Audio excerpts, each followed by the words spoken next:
I think sometimes when our lives are pretty good, we're looking to up it all the time. When yet so much of history, so many people in the world, a piece of fruit or an idle hour to sit with a friend is such a luxury.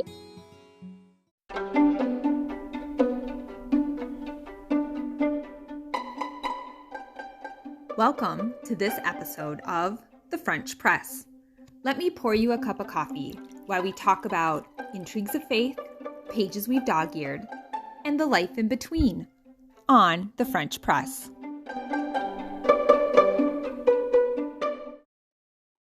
Thank you for joining me today on The French Press, where I talk about books I've read, intrigues of faith, and the life in between.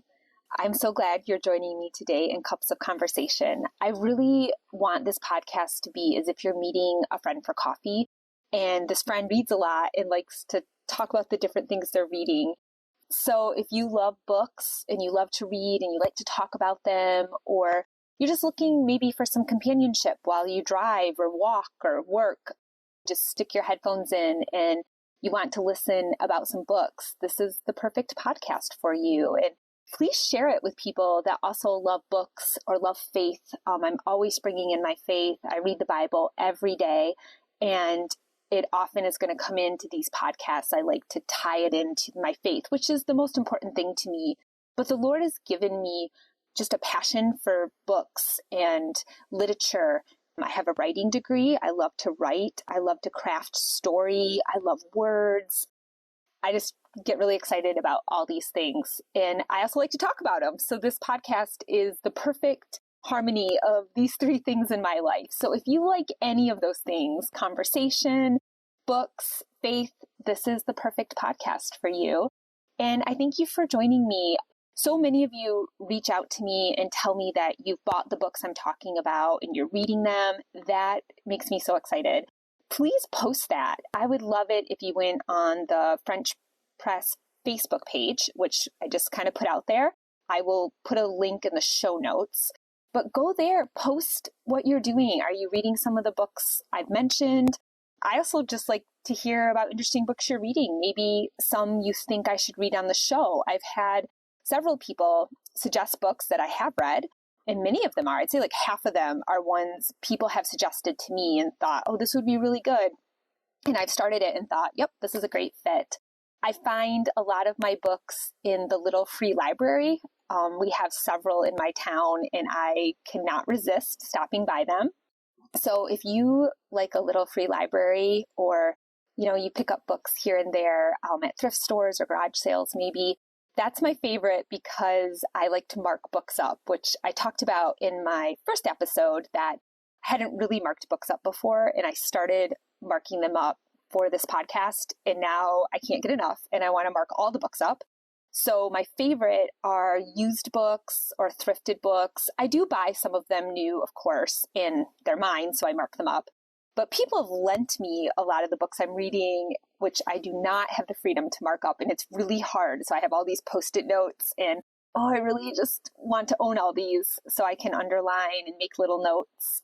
I'm curious if you guys do this. Do you get used books or have old books or maybe brand new ones? Do you mark them up and underline them? How do you feel about if you lend them to someone and they do that? I kind of want to ask people that have lent me books, how precious is this book? What if I mark it up? I don't even know if that's an okay thing to ask. I'm thinking about it. So if I have one of your books right now, maybe be a little bit worried. No, I promise I'll ask first. So today I'm going to bring in a new book. I'm going to bring in a children's classic that I think is a little less known. I'm finding I really enjoy finding books that were maybe popular in their day, but have sort of been lost to time. So they're still really good. They had a big audience in their moment, but they're books maybe we haven't heard of or read. I seem to be finding myself in that niche and really enjoying it. Plus just classics that so many of us haven't read. I'm actually reading a couple right now, which I will talk about. And I'll say, as just a little side note, I'm not the most organized in all of this. I'm reading usually 8 books at a time, and I just kind of decide which one I want to read, and then I take notes on it. And I'm not necessarily reading a book and finishing it in like a straight succession. I'm sort of jumping all around. And I like to pretend like I'm organized on this podcast and tell you like, oh, last time we talked about this and next time we're going to talk about that. And I think I will probably still say that, but I probably don't mean it. I don't quite know what I'm going to talk about each time, but I like to pretend I do. So please don't get frustrated if you're thinking, you said next time you finish that book. I might not. So hopefully you can bear with me and I will just bring in the books that are speaking to me at that moment. This isn't really a book review podcast. I'm not necessarily like reading a book and then giving you a review on it. I'm more pulling out what I find interesting and then leaving it to you to say, oh, I'm going to go buy that book and read it. That sounded really interesting. Or maybe you're just like, okay, I liked hearing about it. I probably won't read it, but I like to hear about it. And maybe you're even suggesting it to other people. So this isn't like a true book podcast where I'm reading and reviewing. I'm finishing them at different phases and I'm tying different books in at different times. So the one I'm going to talk about today is actually Hans Brinker or The Silver Skates. In my whole life, I thought it was Hans Brinker and The Silver Skates, but it's or, so who knew? It has two titles. It's by Mary Mapes Dodge is the name. And it is from 1865. So this is an old one. I'd heard of it, honestly, because of the movie. There's an older movie and a newer movie called, I think it's called The Silver Skates or Hans Brinker. So apparently she gave it two titles. And then even the subtitle underneath it is A Story of Life in Holland. So this book is really bringing forth Holland, I would say almost as a character, where the setting has a very strong presence. I actually love that about books. I love setting. I will read books just because they're set in either places I'm interested in or places I know nothing about and I want to learn about the setting. So for me, I think as a writer and a reader, that's a big part of books for me. And that is something I really like about her writing is that she's bringing in Holland almost as a character. And she's giving you a lot of history on Holland, which I really enjoy. I love history. That would be, if I were to do another podcast, it would maybe be on history. So I really like that part of this book. So if you're into history, you probably will like this book on that alone. So Holland, I didn't know this. This is all brand new to me. Holland is rather uninhabitable and it's practically underwater. Which when I really think about it, I'm like, well, maybe I did know that because, there is a lot of issues with water in Holland, but I don't think I realized quite how desperately they have to pump out the water all the time. And I couldn't help but think as I'm reading about how difficult it is to live in Holland because it's practically underwater, it made me think about us as Christians living in this world and how the Bible tells us we are kind of passing through, that this isn't our home. We're going to face troubles and tribulations. And because the earth is living under the fall or living in brokenness, we're going to have a hard time living here. And I kind of felt like I saw that reflected in the way she spoke of Holland and how difficult it was to live there. I think it's probably really beautiful. I've never been, but I've seen pictures. And there's a lot of speak of the canals and the windmills. So just like, our planet Earth is so beautiful, but yet it's so hostile. And I found that kind of reflected back in reading about Holland. And I found those parts interesting. So I'm going to read a little part from the book to you. And this is about, they had just had so much flooding and they were constantly pumping water. Even if you went to jail, apparently prison in this time, one of your jobs would be, you would just pump water because this was just such a desperately needed thing. So I'm going to read a little bit about some of their flooding and some of their great floods they dealt with. Every year, millions of dollars are spent in repairing dikes and regulating water levels. If these important duties were neglected, the country would be uninhabitable. Already dreadful consequences, as I have said, have followed the bursting of these dikes. Hundreds of villages and towns have from time to time been buried beneath the rush of water, and nearly 1 million of persons have been destroyed. This was in 1570. And then she kind of goes on to describe this great flood that happens. I thought this part was interesting. It says, every boat and every article which could serve as a boat were eagerly seized upon. Every house was inundated. Even the graveyards gave up their dead. The living infant in the cradle and the long-buried corpse in his coffin floated side by side.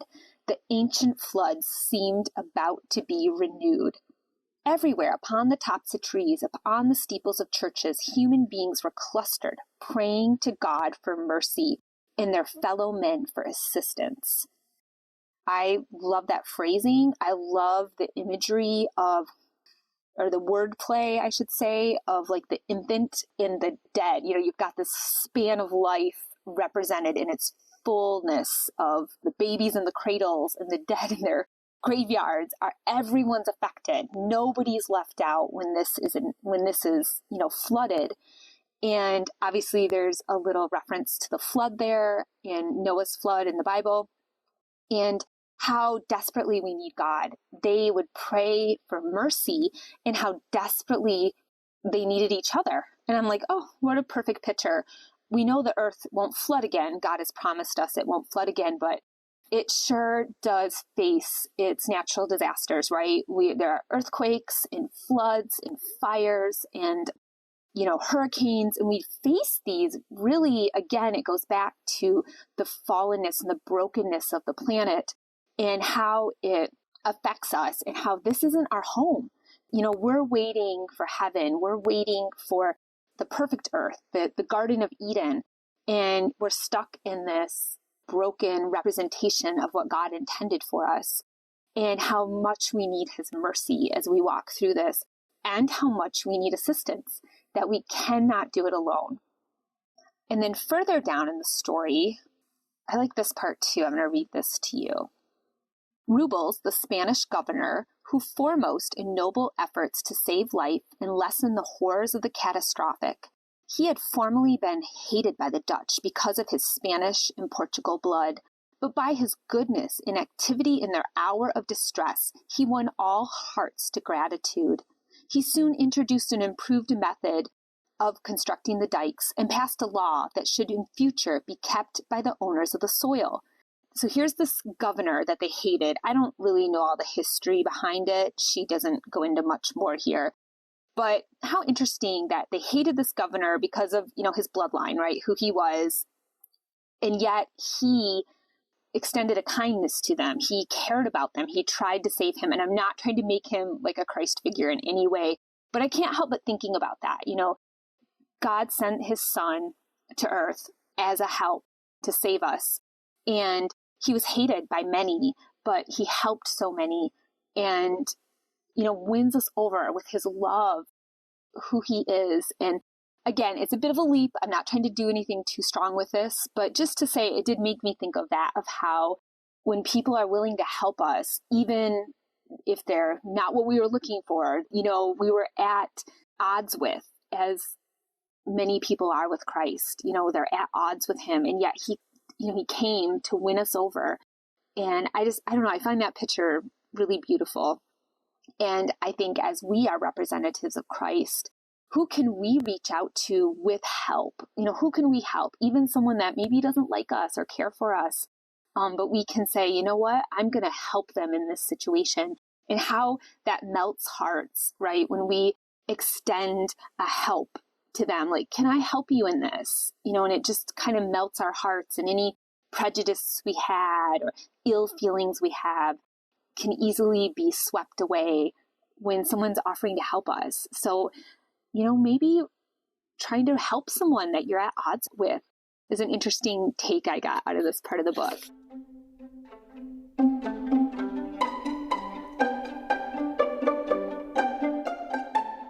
So she does a lot of history, like I mentioned, and I'm going to tell you a little bit about the story thus far. I haven't finished it yet, so I don't know where it's going, but this is the story of Hans Brinker and his sister Gretel, and they are very poor, living in Holland.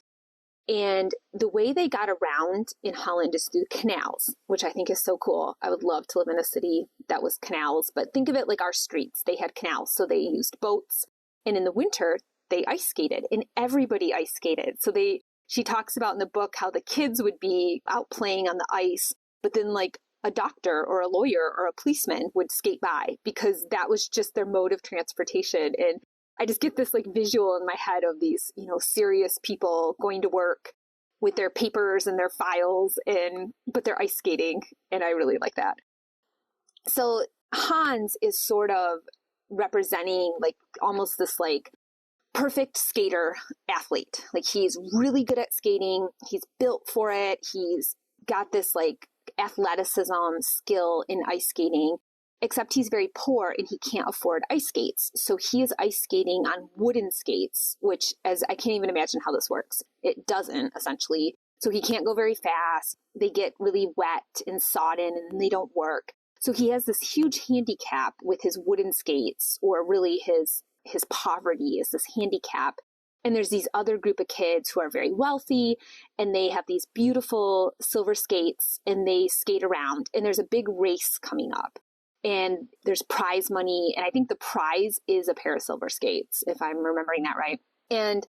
But Hans and Gretel are they have this problem because of their poverty, and their father, who worked on the dikes, ends up getting injured. He's trying to actually like help people and save people, and he ends up getting a head injury and he can't work anymore. He doesn't really remember them. And so essentially their mother is a single mom raising these two kids, and they're very poor. And it has forced Hans and Gretel they have to work. They have a lot of character and fortitude because of their life situation, in contrast to the other kids who they don't need to work and they come from wealth and they're just playing around on the ice, and they have little squabbles with each other, and they are just your kind of typical kids, where Hans and Gretel are so different because of their life circumstances. And that is really played out well in the book. And one of the girls offers Hans, like she gets money every week as like a little allowance. And she offers him her allowance money so he can buy a pair of skates, which is interesting that she has enough in allowance that she could buy a pair of silver skates, where Hans couldn't even dream of buying a pair.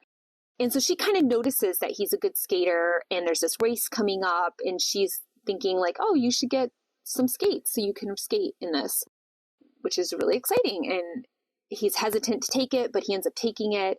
But he's immediately conflicted with what he should do with this money. He's been handed quite a sum of money for his family situation. And although he wants silver skates so badly, and he wants them for his little sister also, he really wants to spend it on food, and he wants to spend it on a doctor to help his dad. And he has this inner conflict of what to do with this money, and to be more responsible with it, or to go and spend it on silver skates, like this girl is offering for him to do.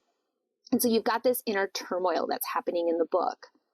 So he's going to contemplate, what he should do. And we're getting on towards Christmas. And I thought this part was interesting too, that his mother, who has to work so hard, and the kids have to work so hard, and he tells her about the skates, the money for the skates, and she wants him to buy the skates, and he doesn't know what he wants to do. And they're sitting at home one night, and she's telling them a story about St. Nicholas, which I think actually is originated in Holland. So there's a lot of interesting history about that in the book also. But she's telling them this little story, kind of why she's sewing or knitting. And I'm going to read this part to you guys. By this time, Dame Brinker was almost out of breath and quite out of commas. She could not remember when she had seen the children idle away an hour of daylight in this manner, and the thought of such luxury quite appalled her. By way of compensation, she now flew about the room in extreme haste, tossing a block of peat upon the fire, blowing invisible dust from the table, and handing the finished hose to Hans, all in an instant. Come now, she said to Hans, as her boy lingered by the door. What keeps thee? And I just thought this part was really interesting to me, because they couldn't even idle away an hour, yet these other families, these kids are out playing on the ice all day. And she tells them the story of St. Nicholas. And then when she realizes they just sat there and listened at the fire for an hour, she gets really upset that they had wasted this time. And as the story goes on, Hans is going to go into town and buy these silver skates. And she says to them, actually take a little bit of money and buy yourself a waffle. And I'm not quite sure what that is. Maybe it's like something like a dessert. And they get really excited because they never get to get waffles and they never get to go into town and buy something fun. And Hans is debating, does he buy the skates for himself? Does he buy them for his sister? Does he not spend the money at all? And they sort of head into town to do this. And it just struck me how lovely our lives are, how much leisure time we have. I don't think any of us would think twice about sitting and telling our kids a story or reading a book for a little time with our children instead of cleaning or working. And we certainly don't think much of buying little cookies or pastries or going out and getting a coffee and sitting together. This is sort of part of our culture. And yet for them, it was such a luxury and it was such a special thing for these kids to be able to get a waffle and go into town. I actually wrote an article about this, which is actually about Christmas time too, oddly, little Christmas time in spring here. Sorry about the timing. But I wrote an article about how kids used to get oranges for Christmas and how exciting that was. And my grandpa would get an orange every Christmas and he just was thrilled to pieces with it. And yet I buy bags of oranges and they go rotten on top of my fridge and I throw them away. And although I do hate throwing fruit away, I don't think about it too much, right? We throw a lot of produce away. I think we all do this without thinking about it, where my grandpa had been so excited to have this orange in the winter because it was such a rare thing. And I actually wrote an article about that. I can also link that in the show notes if you want to read further about that. But reading stuff like this really makes me think about just how good we have it and how sweet our lives are. And I'm trying to spend more time in gratitude. I have a friend right now that we are texting each other like one praise or gratitude every day. And it just makes you think of like, what is good that happened today? And you can go really big with it and you can go really little with it. This day for Hans and Gretel would have been like they got to get a waffle. That was so exciting. They got to sit and listen to a story at the fire. That was such a rarity. My grandpa apparently in his youth would have said, receiving an orange was really exciting. And I think sometimes when our lives are pretty good, we're looking to up it all the time, right? Like, I need a vacation. I need these big things. Those are the treats. Those are the exciting parts. When yet so much of history, so many people in the world, a piece of fruit or an idle hour to sit with a friend is such a luxury. And I don't want to lose sight of that. So I'm trying to really think of these things in life as just such sweet spots, like getting a waffle or an orange, sitting and talking with a friend for a little while, hearing these stories. I've really been enjoying reading all these books and reading Hans Brinker.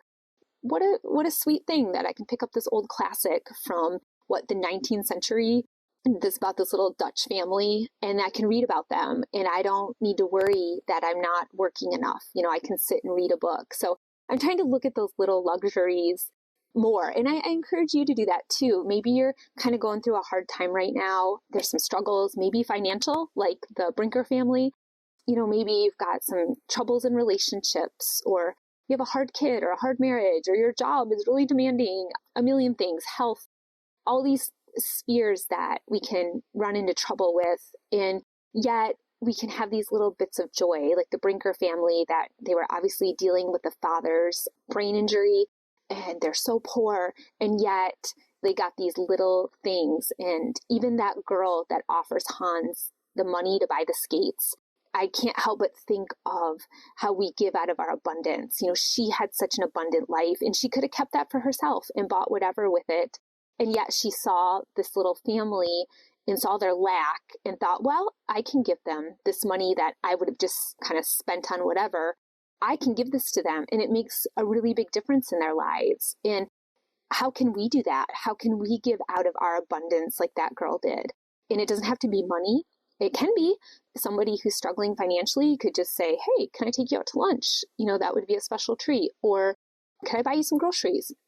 But it can also be giving out of the abundance of your friendship and your time, out of your wisdom and your knowledge. What is something you've been through that you could help someone through? Maybe you're watching someone in your life experience something you've experienced that's hard. And you could say, hey, I've done that. I actually could give you some advice. I could talk with you. I could encourage you through this. Here's some books I read, or here's some things I thought about. Just giving out of the abundance of wherever we have abundance in our life. Where could we look around and say, oh, who could I give this extra to? I thought that was a nice picture also.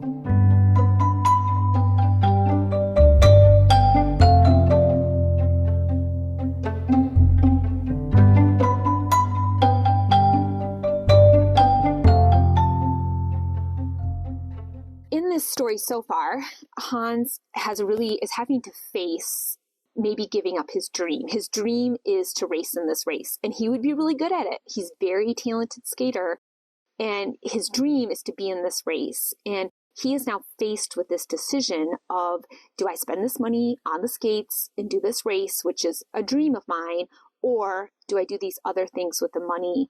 And I can't help but think of how we're often faced with these decisions ourselves, right? We could use whatever, our gifts and talents on ourselves, our money on ourselves, our time on ourselves, or we could give and use it. And we're sort of faced with these questions. And how he had this dream, and I don't know what's going to happen, how this is all going to play out, but he right now is faced with this dream and looking at giving it up to help his dad, to help his family. Are you faced with, maybe you've had a dream of a career or a family or living in a particular area or a particular, way, and maybe you're facing having to give it up and do something else. You have someone in your life who needs caretaking, or you need to get an extra job, or, you have a lot of kids to take care of, whatever that is, that's maybe forcing you to give up a dream you had. And how God uses that to prune us. And I'm actually in John, the Gospel of John right now, and I'm on the part about the true vine and the pruning that God does on us, which I think goes along really well with Hans. I am going to bring in one more book at this point too. I have been talking about a book by Laura Story called When God Doesn't Fix It. This is actually a book several of you have told me you've read and you went out and bought since listening to the podcast, and you're reading it. So I'm really encouraged to hear that. If it's a book you're interested in, you could go back a couple episodes and I talk about it a little bit more. I'm going to kind of just wrap it up here. I think this is the perfect timing because she's facing letting go of her dreams. Her husband also has a brain injury, which is an interesting connection to Hans Brinker's story. And she is a musician. She wanted a family. She had a certain way she wanted her life to look, and her husband gets a brain injury, and now her life looks really different, and God is not taking it away completely. He's not completely fixing it. And now she's forced with letting go of her dreams. And what does that look like? And it really is a type of pruning away of, we thought things would look a certain way, and they're not turning out to look that way.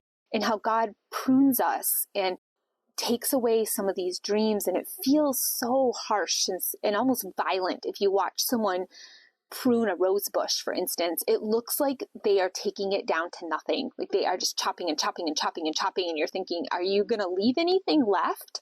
And maybe you've been in a time of your life where you're thinking, okay, God, you're taking so much away. Like I had all these things and it feels like you're just pruning me and pruning me. Is there going to be anything left?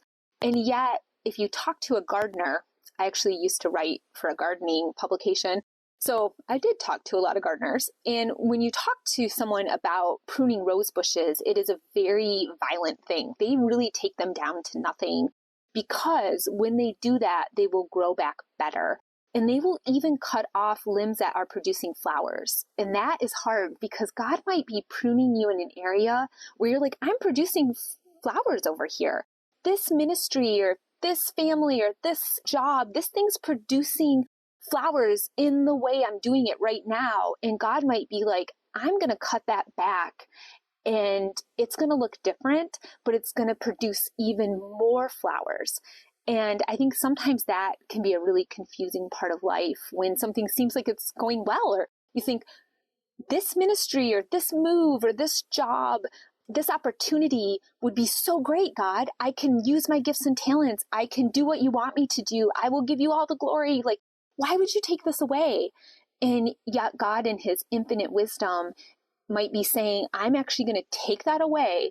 And what's going to grow back is going to be even stronger, like a wise gardener.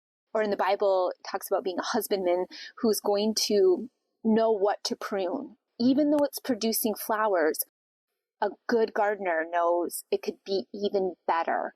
And it will look violent to the outsider. You think, why would you chop off that branch? It's pretty. It has flowers. And the gardener knows it can actually be better. It can do better than this. And that's hard to trust that in those moments. And so Laura's story in her book is talking about that, how her life dreams were really pruned away. But you can see when you read the book that as he took things away, she was able to grow back stronger in other areas. She was able to write music that she would have never written if this hadn't happened to her. And it really ended up touching so many lives. And there's even a story she talks about where she's going to go on tour and a concert and it gets canceled. They go, I think like the company she's with goes bankrupt and they cancel it. And the other Christian artists want to honor the people that bought the tickets and they're just going to do it for free. And so she agrees to do this and kind of goes on this free concert tour and it goes terribly. It is so hard and so difficult and she's so challenged in it. And she's thinking, why did I do this? But she ends up touring with somebody pretty famous on this tour. They both do it for free. And even though it goes terribly, he actually reaches out to her later and asks her to be his opener. And so that really difficult tour that she did for free, that seemed like a dying of a dream, actually produced something that was even greater fruit or greater flowers than she could have done on her own if she had just been able to do the concert and got paid and it went great. This hard thing she walked through actually led to something greater. And I thought that was a really cool story or cool analogy of this concept.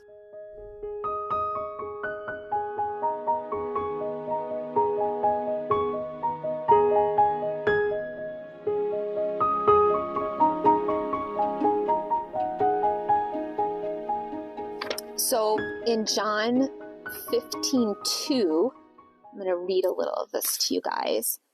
Every branch in me that beareth not fruit, he takes away. And every branch that beareth fruit, he purges it, that it may bring forth more fruit. So there you are. Everything we just talked about, it's biblical that something in your life is not producing fruit. The good gardener is going to take it away. And even if it is producing fruit, he's going to take it away so it can produce more fruit, because the goal is always to be used more, to bring God more glory, to be more of a witness to him, more of a testimony to him. I looked up a couple of these words where it says, every branch that beareth fruit, he purges. So I looked that word up a little and kind of what it meant. And it said to rid or remove something of an unwanted quality, condition, or feeling, to violently remove. So a purging is a very harsh word. It's a very harsh idea. And you might feel that. You might have been like, gosh, I chased down this dream and it felt like all the doors were opening to it. And then it was slammed in my face. And that feels really violent and confusing. It's tempting to be mad and upset. And yeah, it could be God purging something. Maybe you lost a job or lost an opportunity. Maybe you were in a competition and you didn't win and you thought, gosh, winning would have really just taken me to the next level in whatever this thing is. And God, I would have talked about you and I would have given you all the glory. Why didn't you let me have that? That type of thing. I've had that in the publishing world where I thought, oh, I wrote this piece and I just love it and I think it would bring you so much glory. And then I couldn't find a publication for it. I have a couple of those pieces tucked in my drawer that I thought, gosh, I really liked this and I never could find anyone to publish it. What does that mean? And then I had other things that I thought, this is okay. And it easily got published. I mean, life is so funny that way. And so it says that the branch cannot bear fruit of itself except it abide in the vine. And so abiding means to remain, dwell, be held up and kept. And I love that. And I think of abiding quite a bit. I use it in my prayers. I ask the Lord to help me abide in him. Help me abide on the vine. I want all my nutrients to come from the vine. It isn't something I can get outside of that. I need to be remaining, dwelling, be held up and kept by the Lord. I need him to feed me and nurture me. I cannot find it apart from him. And where do we find these things? In his word, being in his word, reading, studying, and in prayer, communication with him, talking with him, asking him, help me to abide in you, God. Help me to handle the purging well. Help me to handle the pruning well. Help me to trust you in these things, that you are working this out to produce more in my life. And even though this seems like a really great idea to me, or I would do it this way, or I certainly wouldn't do it that way, that instead we can trust the gardener, that is God, in what he's doing with our branches and in what we're producing. He says, I am the vine and you are the branches. Abide. He that remains in me and I in him bring forth much fruit. Without me, you can do nothing. I 100% believe that. Without him, we can do nothing. We need him to help us in every sphere of our life, in our families, in our homes, in our workplaces, in our ministry, in our health, in our thought life. We just need to abide and be with him all the time. And I often find myself asking, do I have to be purged like that, God? Can't I just produce some fruit? Do I have to produce more fruit? And it's tempting, I think, to sort of settle where you are at times and say, this is good enough. I go to church on Sunday and or I do a Bible study, or I have this little ministry, and this is enough. And we want to be wherever God wants us to be. And if he's calling us to something greater and he's purging something off of us, to be able to walk through that well, to suffer well, to be uncomfortable, and we cannot do it alone. I think back to what I read to you about in Holland, when things were flooded and the people were clinging to the rooftops, praying for God's mercy and looking for their fellow man to help them, and that we really just need each other to help us as we're being purged. Someone to say, oh, I think God is purging this off of you. I think you're going to come back stronger. God's going to use this hard thing in your life to produce something really beautiful. To have other people to walk alongside of us, to help us and encourage us, and to be able to say the hard things to us. Do we have people in our life that we allow to say, hey, I see you're struggling in this area, or hey, what if you tried it this way? Asking you, are you in the Word? Are you praying about this? Have you brought it all before him? Are you abiding in him? Do you have people in your life that are allowed to speak this to you, that you allow them to say the hard things? And we all need those things in our lives. And so I encourage you to look about you and think, who can I allow to help me through the purging, to help me and encourage me to abide? And who can I do that for? And maybe this isn't an area you struggle and you have abundance in this area, and you could give those couple silver coins like that girl did to Hans. You could say, hey, I've done this. I know what it feels like to be purged in this exact way. Can I walk through it with you? Can I help you? Can I mentor you in this? And give out of that abundance. Like Hans, as we're faced with that challenge of, how do I spend this money I've been given? And I don't always mean money, like time, knowledge, wisdom, like I said, skill sets. The skill set so many of you have. How do I spend it? Sure, you do it as a job. I do it for my family, but where else can I use this? I think there's so many lessons out of the Hans Brinker book. And of course, the Bible is just full of treasures and full of word pictures. And I love the way the Lord gives us this picture of a vine in a garden and the abiding. And I think of it often. And I think of some of the other people in the Bible that were purged and what their lives went on to look like. A couple of examples that come to mind is Peter. When he denied Christ, what a purging. Something was purged out of his heart when he did that. He was being exposed in a way that was very painful, that he would deny Christ in his hour of need.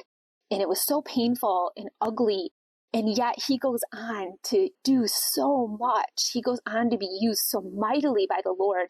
But I think he had to purge that out of his heart. He had to expose that to Peter. So Peter not only could look at other people and say, hey, I've been purged too. Let me walk through it with you. But also that he would come back and grow in such a strong way. I think of doubting Thomas. He doubted. He's like, I need to touch the scars, Jesus. I can't believe you're real unless I see the scars. And he went on to be a believer. And we can learn from his story where you don't need to be able to do that. Blessed are those people that live on faith. And we have faith. We don't get to see Jesus in the flesh walk the earth in this time period, but we have faith that this happened and we will see him someday. And I think of the sons of thunder, right? They were so like ready to fight and ready to rock. And yet God purges some of that out of them. And they're like, who's the best? We want to be the best. All that pride. And he purges that out of them. And they go on to be used mightily. And of course, Paul, who was literally killing Christians, hunting them down in their homes.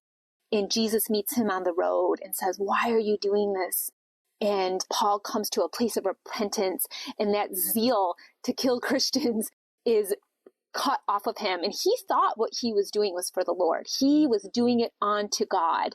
And yet it was wrong. And God showed him that and went on to use him. And he wrote so much of our New Testament. He has such a soft spirit and such a wise spirit. And yet he had to be purged. So there's a lot of stories. Who can you think of in the Bible, in your life, in your people in your life, and your own life, where you've watched a purging and you've seen things sort of burned out of people or chopped off, and then they came back stronger and produced more? So be on the lookout for that. Be watching for that. Give out of your abundance and abide on the vine. And we will see when I bring back in Hans Brinker. I hope to. I'm still reading it. I hope to bring it back in. Have you guys read this? I'd love to hear about it if you have. I love your support. Thank you for all of you that reach out and tell me how much this podcast means to you. I love the encouragement. And thank you for those who have spoke out and said, hey, have you tried this? Maybe this isn't working. And I can hear that too. And I like to keep purging even this podcast and making it better and cutting it back and growing and stronger. So we're all on this journey together. But thank you for joining me on the French Press.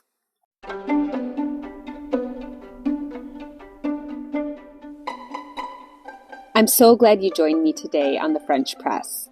If you liked what you heard, you should follow me. That way you'll get all the latest episodes. And if you wouldn't mind taking a minute to rate the show. Also, if you'd like to follow my blog, The Demi-Tasse Drafts, I have a link below in the show notes. Follow me on Instagram and Facebook. Anytime you can leave a like, comment, reshare a post.